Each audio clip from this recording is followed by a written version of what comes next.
কেমন আছো তোমরা সবাই? আশা করি খুব ভালো আছো। নতুন একটা মিনি ব্লগে জানাই সকলকে ওয়েলকাম। আমি সুব্রত চলে এসেছিলাম আজ কুমোরটুলি। আর কুমোরটুলি যাওয়ার একটাই উদ্দেশ্য, সেটা তো অবশ্যই তোমাদের বলবো।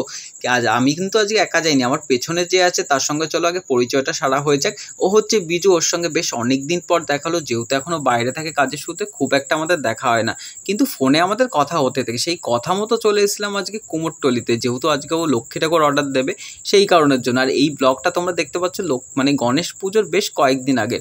তখন কিন্তু অলরেডি গণেশের কাজ হচ্ছে, দেখে বুঝতেই পারছো। আর এত সুন্দর সুন্দর গণেশ দেখে তো জাস্ট আমি অবাক হয়ে গেছি সিরিয়াসলি। মানে যেটা বলে না কুমোরটুলি মানে কুমোরটুলি, এর সঙ্গে কারো তুলনা হয় না। আর এখানে এত সুন্দর এত রকমের গণেশ দেখে না, মানে কোনটা ছেড়ে কোনটা দেখবো, জাস্ট ধাঁধার মতো পড়ে গেছিলাম। তো তোমাদের কেমন লাগলো গণেশগুলো দেখে সেটা অবশ্যই জানাতে ভুলো না। তো এই যে বড় গণেশটা দেখতে পাচ্ছ, এইটা দেখার পর তো আমি আর ভিডিও করার লোভ সামলাতে পারলাম না। তারপরে যে পেছনের ব্যাকগ্রাউন্ডটা মানে এত সুন্দর লেগেছে, মানে যে সাদা রঙের কাজ হয়েছে, ভাবো যে সেটা রং করার পর কতটা সুন্দর লাগবে। তো তোমাদের কেমন লাগলো সেটাকে অবশ্যই জানাতে ভুলো না। আর এরপর একটু হাঁটতে হাঁটতে দেখলাম দুর্গা মূর্তির কাজ হচ্ছে, যেহেতু দুর্গাপুজো বেশ কয়েকদিন পর, ভাবলাম ক্লিপটা তোমাদের দেখিয়ে দিই। তারপর চলে এলাম দিদির দোকানে।